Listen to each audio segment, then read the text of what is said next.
My name is Louisa and thank you for joining us on this Employment Taxes on Demand session where we will be covering the taxation of travel and subsistence rules. This is a vital topic for both employers and employees because travel and subsistence expenses are common, but the rules that govern their tax treatment can be complex and often misunderstood.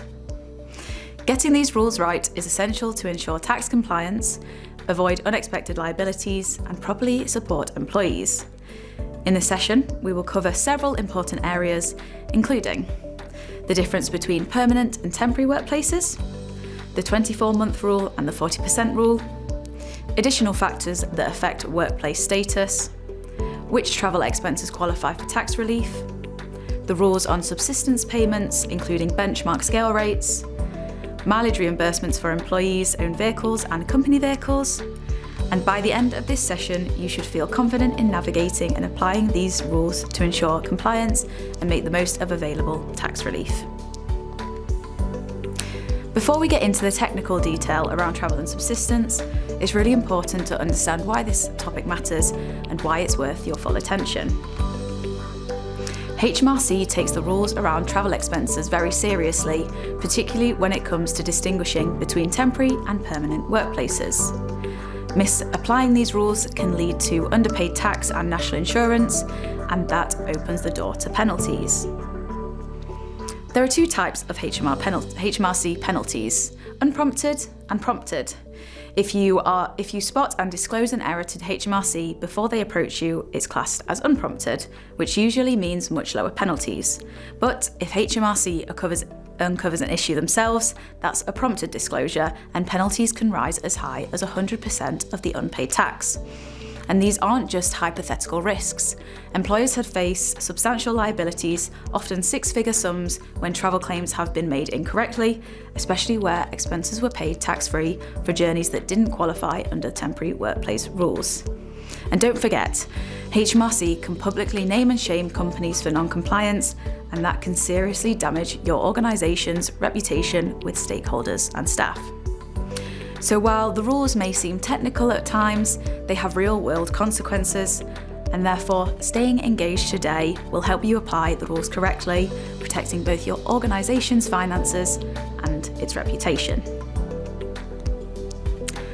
Before we look at what qualifies as a permanent or temporary workplace, it's important to first understand how tax relief on travel and subsistence works in practice, and the conditions that must be met. There are two main ways employees can benefit when it comes to work-related travel and subsistence. The first are tax-free reimbursements from the employer. If the employer covers the cost of qualifying travel and subsistence, those payments can be made free of tax and national insurance, provided expenses are allowable under HMRC rules. And the second is that employees can claim tax relief directly. If their employer doesn't reimburse the costs, employees can still claim tax relief themselves through a P87 form or via self-assessment. This can result in a rebate of some of the tax already paid. In both cases, expenses must meet the test of being wholly, exclusively, and necessarily incurred in the performance of the employee's duties. In other words, they must be genuine business expenses, so not personal or mixed use, and whether those costs are eligible for tax relief or not largely depends on the status of the workplace, being temporary or permanent. We covered this test during our session on expenses and benefits, so please feel free to refer back on that if you are unsure. So with that in mind, let's now look at how HMRC considers to be a permanent workplace. To understand travel and subsistence taxation, one of the most important distinctions to make is between a permanent workplace and a temporary workplace. This difference directly impacts whether travel and subsistence expenses can be reimbursed tax-free. Let's start by looking at what counts as a permanent workplace. According to legislation, a place is considered a permanent workplace if the employee attends it regularly for the performance of their duties. So this could be a company's main office, a designated job site, or even a geographical area in some cases. But it's also possible to have more than one permanent workplace at the same time. Travel between home and a permanent workplace is classed as ordinary commuting, and therefore, if the employer reimburses those commuting costs, the reimbursement is taxable and must be reported. This is typically done via a P11D. While some changes in work location might occur, if those changes don't significantly alter the employee's commute, both locations may still be treated as part of the same permanent workplace. Now, let's take a look at temporary workplaces, where the treatment of travel and subsistence is quite different. According to legislation, a workplace is classed as temporary if the employee attends it only to perform a task of limited duration or for a temporary purpose. Importantly, even if the employee attends the workplace regularly, it can still be temporary so long as the reason for attendance remains limited or short-term. When a workplace qualifies as temporary, reimbursements for travel and subsistence are tax-free, and there's no requirements to report them on a P11D. But if the workplace is capable of being a temporary workplace under the legislation, you will also need to apply additional tests, including the 24-month rule, the 40% rule, the fixed-term appointment rule, the depot and bases rule, and the area-based workplace rule. We'll go through each of these in a few slides to help clarify when a workplace can be treated as temporary and when it becomes permanent for tax purposes. Now that we've introduced the distinction between permanent and temporary workplaces, and before we go into more depth into the tests, let's look at some real-world examples to see how these workplace classifications apply in practice. Let's start with Sarah. She works at her company's head office in London 5 days a week. That's her normal place of work, it's regular, ongoing, and forms the core of her duties. Therefore, this is a permanent workplace. That means that any reimbursement for travel between Sarah's home and the office would be classed as ordinary commuting and therefore is taxable. Now, let's take James. He usually works at his company's office in Leeds, but has been seconded to a client site in Manchester for 6 months to support on a project. Once the project ends, he'll go back to his usual role. In this case, the Manchester location is a temporary workplace as it's for a specific purpose and limited duration. So any travel and subsistence costs James incurs can be reimbursed tax-free, or if they are not reimbursed, he can claim tax credits with HMRC via self-assessment. Lastly, we have Priya. She's a regional manager who looks after 5 retail sites, and she visits each one regularly, typically 1 per day every week, on a reoccurring schedule. Even though she's mobile, these sites are all part of her routine pattern of work, and this means that each of these would be classed as permanent workplaces, and any reimbursements for travel and subsistence from home to any of them would be taxable. So, as you can see, it's not just about geography, it's about frequency, duration, and purpose of attendance. Now, let's talk about some of the thresholds and tests that we use for determining whether a workplace is temporary or permanent. The first of these is the 24-month rule. The basic principle is this: if an employee works at a temporary workplace for more than 24 months, that workplace becomes permanent. As soon as the workplace is considered permanent, any reimbursements from their employer for travel and subsistence will be taxable and will need to be reported on a P11D form. This rule is all about ensuring that tax-free reimbursements of expenses are only being claimed when the work location is genuinely temporary. But what happens if the employee's assignment was initially expected to last less than 24 months and then the project gets extended? Here's where it gets important. If the employee finds out that the project will continue past 24 months, that site immediately becomes permanent. This is true the moment that they know the total time spent at the location will exceed 24 months, and from that point onward, they can no longer claim those tax-free travel or subsistence expenses. For example, Let's say an employee has been working at a client site for 18 months and they are expected to finish soon. But then they are told that the project will continue for another 6 months, bringing the total time to 24 months or more. As soon as the employee knows the assignment is extending past 24 months, the client site becomes a permanent workplace, and the employee can no longer claim any tax-free travel or subsistence expenses for that work site. Therefore, it's crucial to track time spent at each workplace and keeping detailed records and help ensure that employees and employers don't miss that key 24-month mark, which helps avoid mistakenly claiming expenses beyond the allowable period. Let's now take a look at how the 40% rule works as part of the 24-month rule, which determines whether a workplace is temporary or permanent for tax purposes. According to HMRC guidance, for the 24-month rule to apply and a workplace to become permanent, both of the following conditions must be met.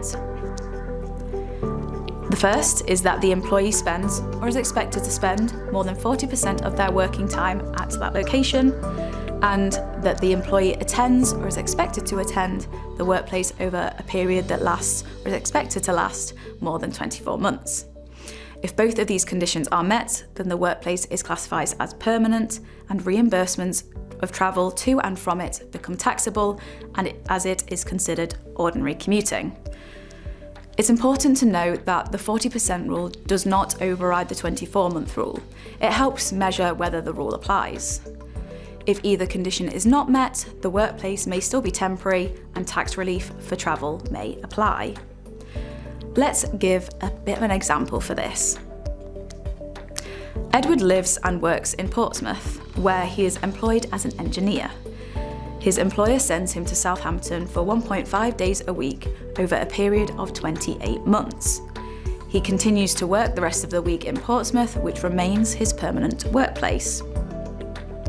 To determine whether Edward can claim tax relief for travel to Southampton, we look at the duration of the assignment, so this is more than 24 months, and the percentage of working time at Southampton, which is less than 40%. Therefore, because Edward does not meet the 40% threshold, Southampton remains a temporary workplace even though the assignment exceeds 24 months.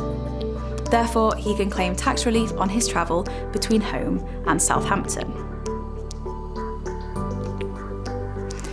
In addition to the 24-month rule and 40% month rule, there are a few other rules from HMRC guidance that can affect whether a workplace is treated as temporary or permanent, even if it seems temporary at first glance. Let's briefly look at 3 of them. The first is the fixed term appointment rule. If an employee takes on a contract at a single location that is known from the outset to last more than 24 months, then that workplace is treated as permanent from the start, even if the role is fixed term. This prevents tax relief being claimed where the role is essentially long-term in nature. The second is the depot and bases rule. If an employee regularly starts and finishes work at a depot, base or hub, even if it's not their employer's main office, that location may be treated as a permanent workplace. This rule reflects how transport, delivery or construction workers might operate. If they routinely report to the same place, it's not considered temporary. And finally, we have the area rule. If an employee works in a defined geographical area rather than a single site, and they regularly travel within that area, then the entire area may be treated as a single permanent workplace. So even though no one site is attended regularly, the area-wide work may still count as permanent. So each one of these can override the assumption that a workplace is temporary, so they're important to keep in mind when assessing expense eligibility. Before we move on to mileage and subsistence, let's look at some examples of when travel expenses are eligible for tax relief. The key distinction here is between ordinary commuting and business travel. If an employee travels home to their permanent workplace, that is considered ordinary commuting and therefore would not be reimbursed tax-free. Even if that journey is long or costly, it's treated as a personal expense. If the employer reimburses it, it becomes taxable income. But travel to a temporary workplace or between workplaces as part of the job can be claimed, either as a tax reimbursement or directly via a P87 or self-assessment. Let's take a look at 5 examples. In our first example, an employee travels from home to their main office, then travels out to a client site, and then goes home from there. So the first leg, the home to the office, would not qualify for tax-free reimbursements as it's ordinary commuting. But the journey from the office to the client site would qualify because it's part of business duties. Then returning home from the site would also qualify as it's a continuation of business travel. Therefore, the total number of miles the employee can receive tax relief on is 40 miles. In our second example, the employee travels directly from home to a temporary site and back again. In this case, both journeys can have tax-free reimbursements because they are to a temporary workplace, not the employee's regular base. Therefore, this employee can claim tax relief for the whole 40 miles of their journey.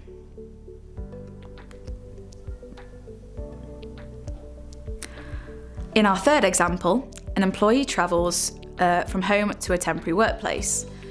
That is within 10 miles of their permanent workplace. This travel is generally treated as ordinary commuting, and therefore any reimbursements would be taxable. So even though the workplace is technically temporary, proximity to the permanent base means travel expenses aren't tax-free.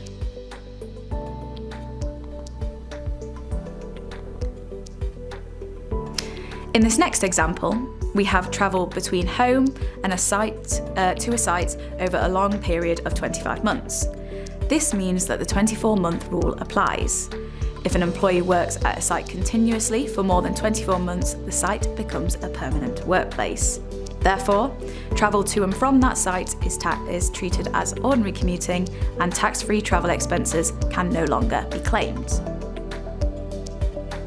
And in our final example, we have an employee who splits their working week between 2 different workplaces regularly, say 2 days at one site and 3 days at another. Both can be classified as permanent workplaces. This means that travel between home and either site is treated as ordinary commuting and is not eligible for tax relief. Therefore, it's essential to assess the nature, location, and duration of travel to determine whether expenses are truly eligible for tax relief. Next, let's move on to the rules regarding subsistence, which covers the cost employees incur for food, drink, and other necessities while travelling for work. In the context of employment taxes, subsistence refers to these travel-related expenses. Now, HMRC allows employers to reimburse these costs to employees without requiring receipts as long as they stick to the benchmark scale rates. So, what are these rates? Let's break it down. When an employee spends 5 hours or more away from work, the tax-free reimbursement is set at £5. When an employee spends more than 10 hours away from work, that increases to £10. And finally, for spending 15 hours or more away from work, which normally means an overnight stay, the rate is £25. The key benefit here is that employees don't need to submit receipts for these amounts as long as they're within the limits set by HMRC. However, it's still essential to maintain accurate records of travel times and durations to ensure compliance. Failure to do so could result in penalties or the need to prove that the amounts were legitimately spent. So remember, keeping clear records of work-related travel is not just about simplifying the reimbursement process, it's also about avoiding any future tax complications.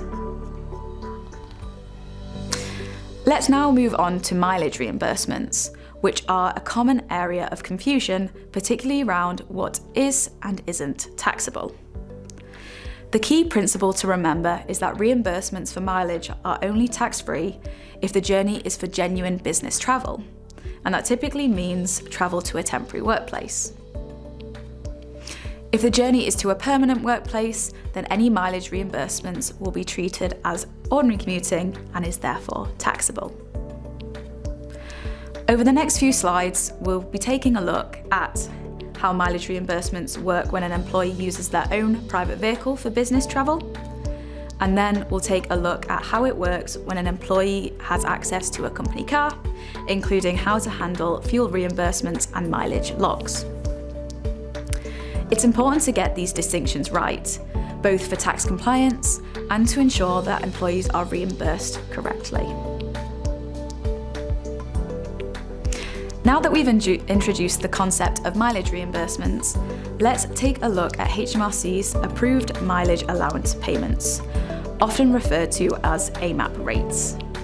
These rates apply when an employee uses their own vehicle for business travel to a temporary workplace. If the travel is to a permanent workplace, as we've discussed, then any reimbursements would be taxable.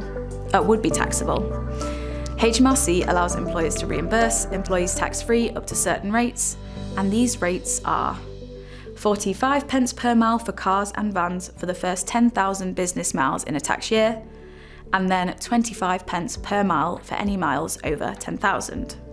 For motorcycles, the rate is 24 pence per mile, and for bicycles, it's 20 pence per mile, regardless of the total mileage. These figures are fixed by HMRC and have not changed in recent years. If the employer reimburses exactly these rates, the payment is tax-free. If they pay more than the approved rates, then the excess is taxable and must be reported, typically on a P11D. If they pay less, the employee is allowed to claim tax relief on the difference, either through self-assessment or by submitting a P87 form if they don't complete a tax return. So this is really an important area for both employers and employees to get right, and it's not just for compliance, but also to make sure no one is missing out on the relief that they are entitled to. Let's continue by looking at mileage reimbursements where the employee uses a company car.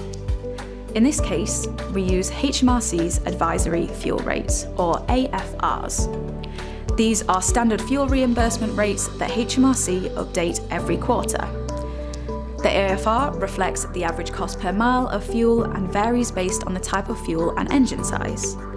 Now, if the employer reimburses the employee at or below the AFR, it's tax-free, and there's no need to report it, and there's no additional tax and national insurance. But if the employer reimburses above the AFR, then unless the excess can be backed up by actual fuel receipts, the additional amount will be treated as taxable income. Crucially, AFRs only apply to business mileage. If the employer reimburses for private mileage or covers fuel for private use, that typically creates a taxable benefit in kind. This is why it's so important that employees and employers keep accurate logs of mileage. They need to be clearly showing when and where the business journey occurred, the purpose of each journey, and the split between business and private use. Without this, it becomes very difficult to justify tax-free reimbursements, and there's a risk of falling foul of HMRC's benefit in kind rules. So, keeping a proper mileage log isn't just good practice, it's essential to ensure the right tax treatment and avoid unexpected liabilities. As we wrap up, let's summarise the key points that we've covered today. We've explored the crucial distinction between permanent and temporary workplaces, which determines whether travel and subsistence expenses can be reimbursed tax-free. We've explored the 24-month rule and the 40% rule, helping you understand when a workplace changes status from temporary to permanent. We've taken a look at other factors affecting workplace status, such as the fixed term appointment, depot and bases, and the area rules. We clarified the differences between ordinary commuting and business travel, and which journeys can be claimed tax-free. We've examined practical examples, including multi-site working and travel to workplaces within close proximity. And we've reviewed the subsistence rules with HMRC's benchmark scale rates, showing when receipts are and aren't required. We've also covered mileage reimbursement principles, including tax-free AMAP rates for private vehicles and AFRs for company cars, and emphasised the importance of keeping accurate records and mileage logs. And most importantly, we've highlighted the real-world implication of these rules, including the risks of penalties for non-compliance and the need for clear record keeping. So that concludes this session on the taxation of travel and subsistence. Please feel free to contact us should you have any questions via email at employmenttaxesteam@unw.co.uk. Thank you so much for listening. I hope you found this helpful, and please enjoy the rest of your day.